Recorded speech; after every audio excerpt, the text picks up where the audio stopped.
And we are back with part 4 of this week's reading of the Messianic Jewish Family Bible Tree of Life version, TLV. And we are getting ready to do chapter 23.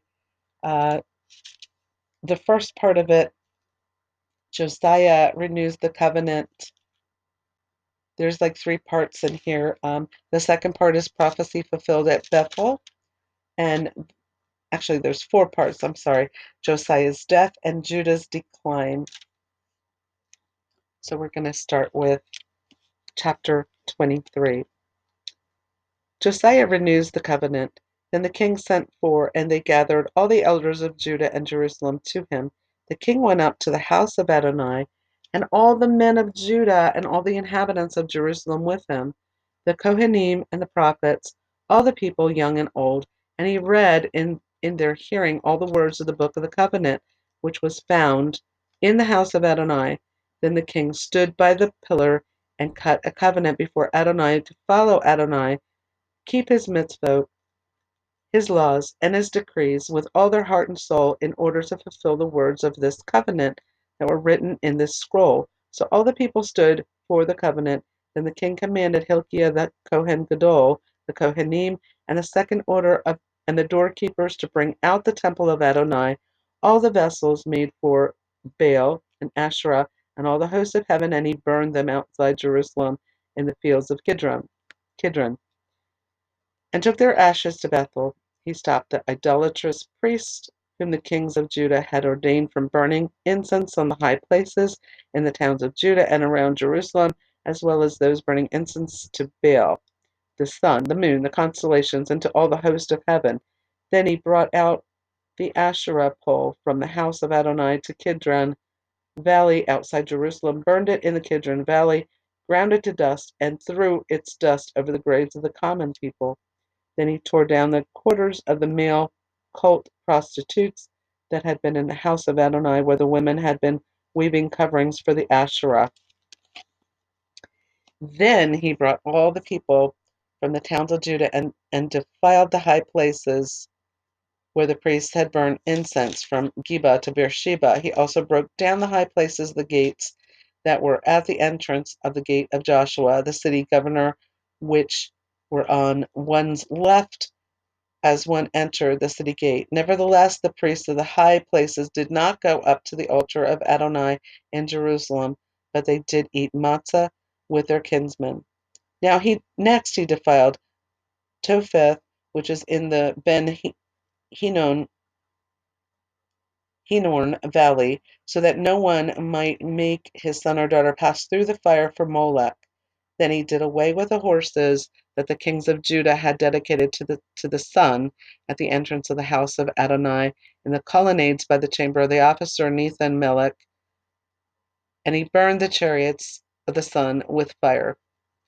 The kings also tore down the altars made by the kings of Judah on the roof, the upper chamber of Ahaz, and the altars that Manasseh had made in the 2 courtyards of the house of Adonai.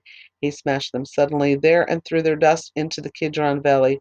The king also desecrated the shrines facing Jerusalem to the south of the Mount of Destruction, which King Solomon of Israel had built for the Ashtoreth, the abomination of the Zidonians, for Chemosh, the abomination of Moab, and for Milcom, the abomination of the Ammonites. He smashed the pillars and cut down the Asherah poles and filled their places with human bones. Prophecy fulfilled at Bethel. Moreover, the altar that was at Bethel and in the shrine built by Jeroboam son of Nebat, who caused Israel to sin, that altar and the shrine he demolished too. He burned the shrine and ground it to dust, and burned up the Asherah. Then as Josiah looked around, he saw the burial caves there on the mountain. So he sent and took the bones out of the tombs and burned them on the altar, thus desecrating it, as was the word of Adonai, which the man of God had proclaimed, who foretold it. If you remember back, the man of God who ended up being killed by the lion because he didn't listen to Adonai, um, and he went back to town and actually was with the man that proclaimed to be the older prophet. So this was the Josiah he had prophesied that would come later on, and he did exactly what he prophesied he would do. Then, as Josiah looked around, he saw. Okay, I just read that. Then he asked, "What is this monument I see?" So the men of the town told him, "It is the tomb of the man of God who came from Judah and proclaimed these things that you have just done to the altar of Bethel. Let him rest," he said. "Let no one disturb his bones." So they left his bones undisturbed along with the bones of the prophet who came from Samaria. Josiah also removed all the shrines of the high places that the kings of Israel had built in the towns of Samaria to provoke. He did to them just as he had done in Bethel. All the priests of the high places there he slaughtered on the altars and burned human bones on them. Then he returned to Jerusalem. Then the king commanded all the people, saying, "Celebrate the Passover to Adonai your God, as it is written in the book of the covenant."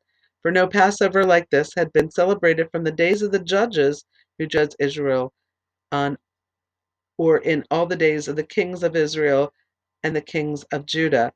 But in the 18th year of King Josiah, this Passover was observed for Adonai in Jerusalem.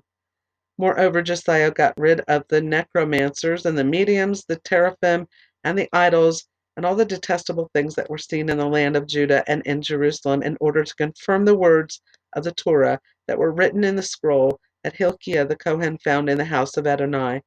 Before him there had never been a king like him, who turned to Adonai with all his heart and with all his soul and with all his might, according to all the Torah of Moses. Nor has any king like him risen since. The third part of chapter 23, Josiah's death. Nevertheless, Adonai did not turn from the fury of his great wrath which burned against Judah because of all that Manasseh had provoked him. Adonai said, "I will banish Judah also from my presence, as I banished Israel, and I have spurned this city, Jerusalem, which I chose, and the house about which I had said, my name will be there." Now the rest of the acts of Josiah and all that he did, are they not written in the book of the Chronicles of the kings of Judah? In his days Pharaoh Necho, king of Egypt, went up against the king of Assyria, to the Euphrates River. King Josiah marched against him, but Necho killed him at Megiddo when he saw him. So his servants carried him dead in a chariot from Megiddo and brought him to Jerusalem and buried him in his own tomb. Judah's decline. Then the people of Israel took Jehoahaz, son of Josiah, anointed him, and made him king in his father's place.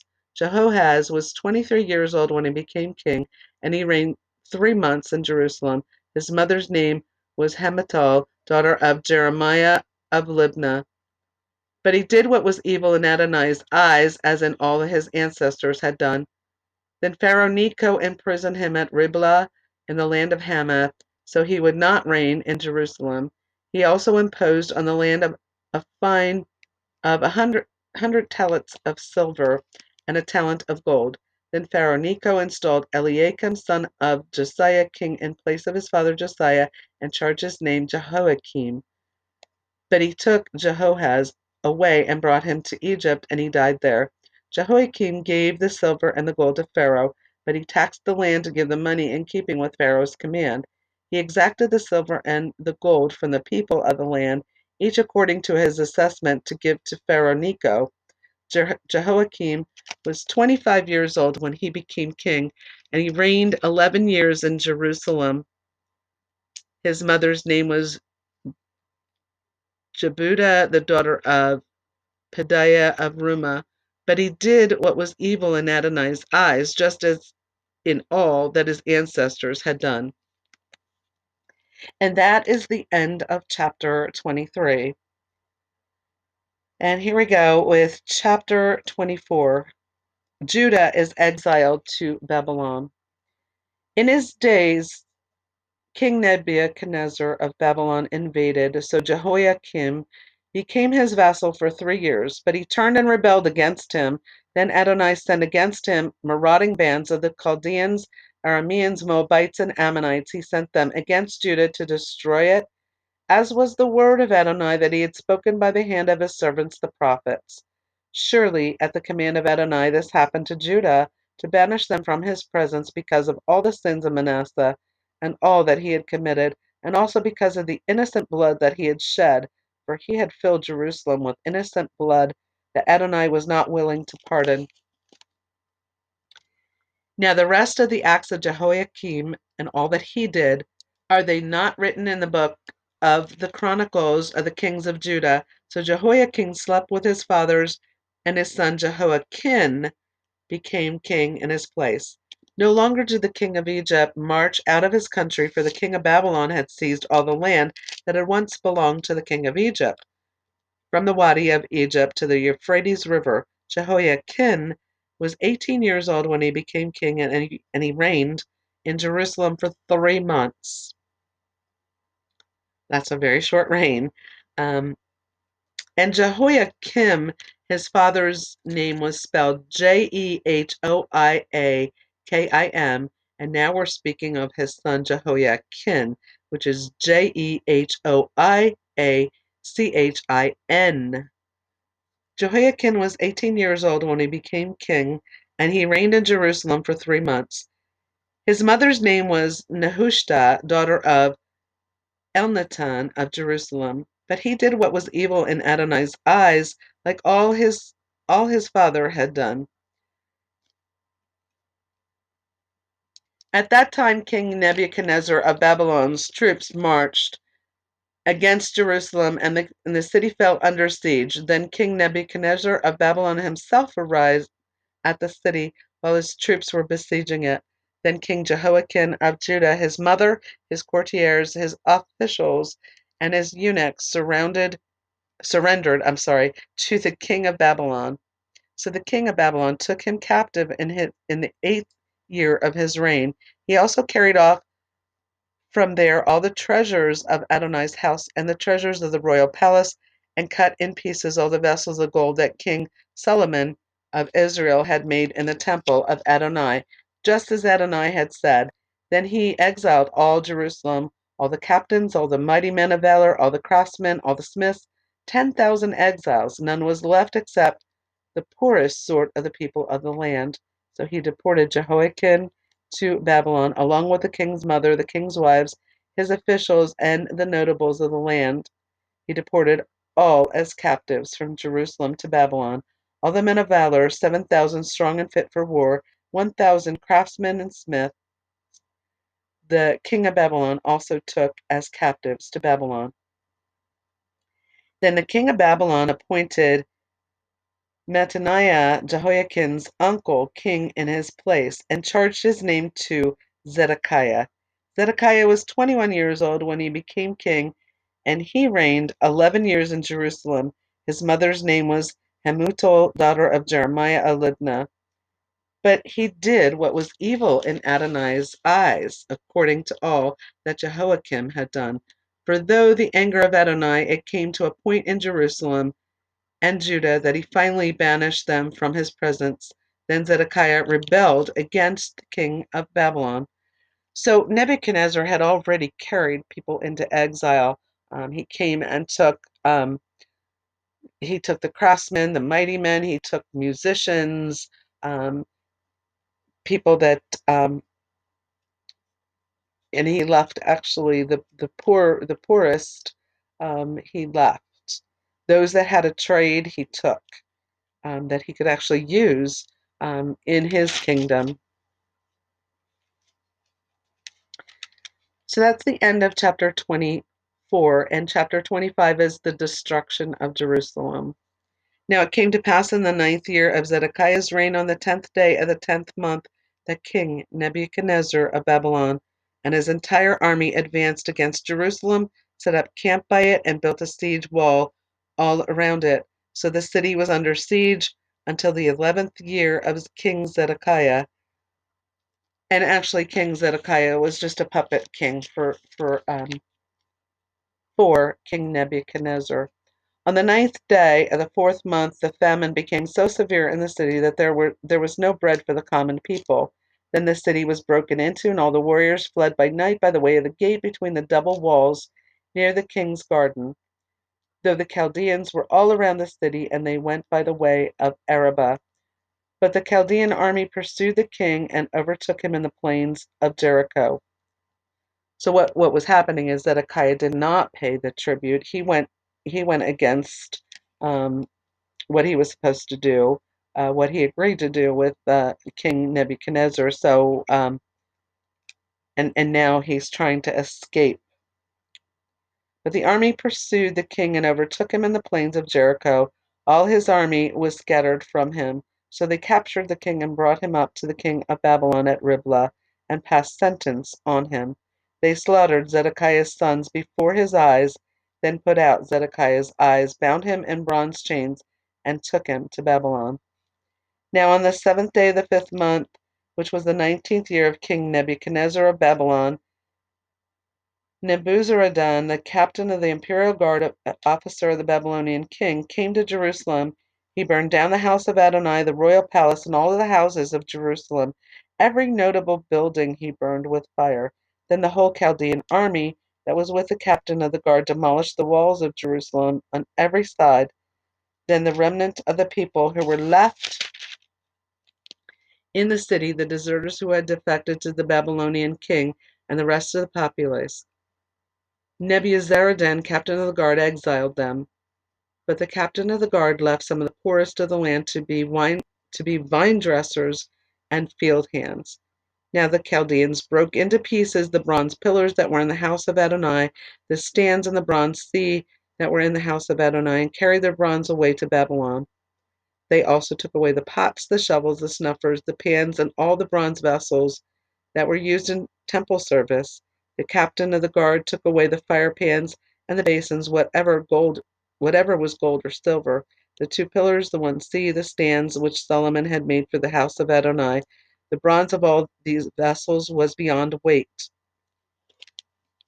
The height of each pillar was 18 cubits, with a bronze capital on top. The height of the capital was 3 cubits, with a netting of copper pomegranates encircling the capital. The same was true of the second pillar with its netting. Then the captain of the guard took away Sariah, the chief Kohen, Zephaniah, the deputy Kohen, and the 3 doorkeepers.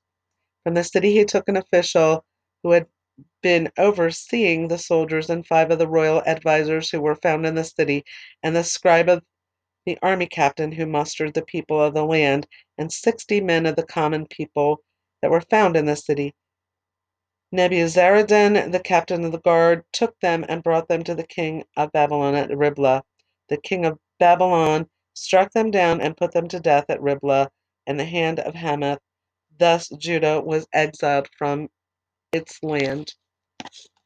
Now as for the people that were left in the land of Judah, whom King Nebuchadnezzar of Babylon had left, he appointed over them Gedaliah son of Ahikam son of Shaphan. Now when all the captains of the troop, they and their men, heard that the king of Babylon had appointed Gedaliah as governor, they came to Gedaliah at Mizpah. Ishmael son of Nethaniah, Johanan son of Kareah, Sariah son of Tanhumeth, the Netophathite, and Jezaniah son of the Meccathite, they and their men. Gedaliah swore to them and to their men and said to them, "Don't be afraid of the Chaldean officials. Stay in the land and serve the king of Babylon, and it will go well for you." But it came to pass in the 7th month that Ishmael son of Nethaniah, son of Elishama of royal descent, came with 10 men and assassinated Gedaliah. So he died along with the Judeans and Chaldeans who were with him at Mizpah. So all the people, young and old, and the captains and troops got up and fled to Egypt, for they were afraid of the Chaldeans. Now it came to pass in the 37th year of the exile of King Jehoiakim of Judah, on the 27th day of the 12th month, that King Evil-Merodach of Babylon, in the year he became king, released King Jehoiakim of Judah from prison. He spoke kindly to him and set his throne above the throne of the other kings who were with him in Babylon. So he changed his prison garments and regularly ate bread in the king's presence all the days of his life. As for his allowance, a regular allowance was granted to him by the king, an allotment for each day, all the days of his life. And that is the end of this chapter and the end of the second book of Kings. So we have completed the first and second book of Kings. Next week we're going to do Isaiah, begin Isaiah. I actually pre-recorded these. I recorded actually the first and second book of Kings today in one day. So and I actually did the second book of Samuel yesterday. So I'm a little bit ahead because I don't want to miss a week. So I try to record them ahead of time. So I'm going to come back and we're going to recap a little bit, and then we're going to open this up to an altar call and, do the Aaronic benediction, the Aaronic blessing, and then close this out for this week.